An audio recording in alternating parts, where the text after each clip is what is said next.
السلام علیکم دوستو، یہ ہوتی ہے سچی محبت اور عشق۔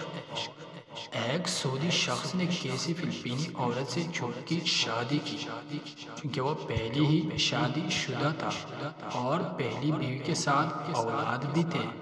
جب اس شخص کو بیماری لاحق ہوئی تو اس نے اپنے پہلی بیوی کے ساتھ جو اولادیں تھے ان کو وصیت کے لیے جمع کیا اور ان میں سے اپنے بڑے بیٹے کو بتایا، بیٹا میں نے چپکے فلپینی کسی عورت سے بھی شادی کی ہوئی ہے، میرے بعد ان کا خیال رکھنا اور وراثت میں ان کو بھی حق دینا، اور ساتھ ہی ان کا مکمل پتہ بھی دیا جہاں وہ رہتی تھی۔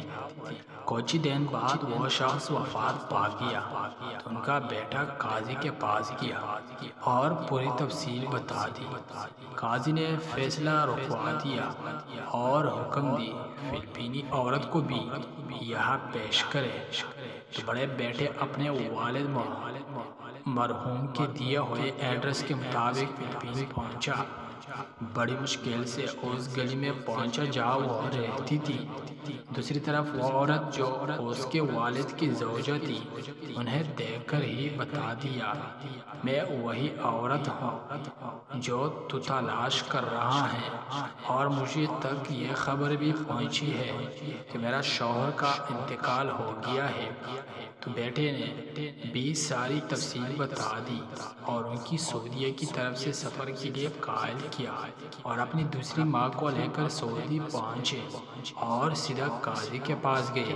تو اس عورت کے حصے میں 8 لاکھ ریال آیا جو پاکستانی روپوں میں تقریباً 2 کروڑ 16 لاکھ کے لگ بھگ بنتے ہیں، اور ساتھ ہی قاضی نے حکم دیا ان کو عمرہ کی ادائیگی کے بعد فلپین روانہ کیا جائے۔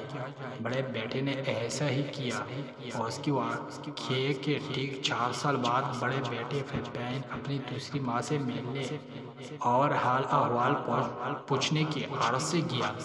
تو وہاں پہنچ کر اس کو بہت تعجب ہوا اور اسے کہا، ماں جی آپ کو اتنی بڑی رقم وراثت ملنے کے باوجود وہی پرانے خستہ حال مکان میں رہ رہے ہیں۔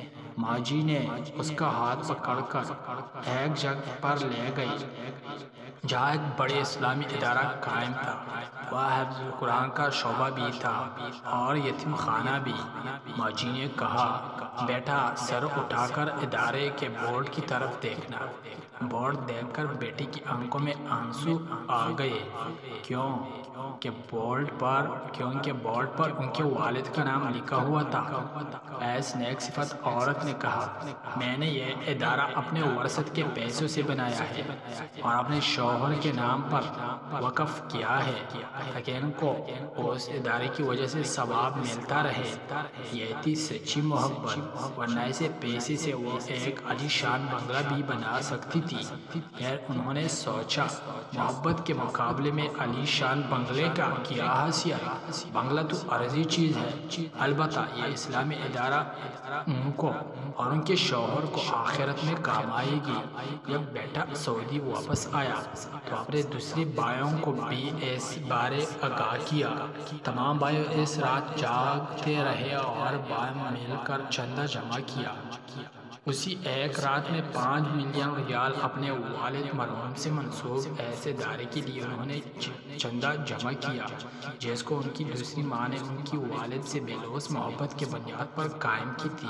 سبحان اللہ، یہ واقعہ وہاں کے عرب اخبار میں بھی چھپ چکا ہے۔ اس زمانہ عرائس کی اولاد وراثتی رقم کے حصول کے لیے اپنے والدین کے مرنے کا انتظار کرتی ہے، اور جو سچی محبت کرتی ہے اپنے مرنے والوں کو تو اسے آخرت بھیجنے کی فکر میں رہتے ہیں۔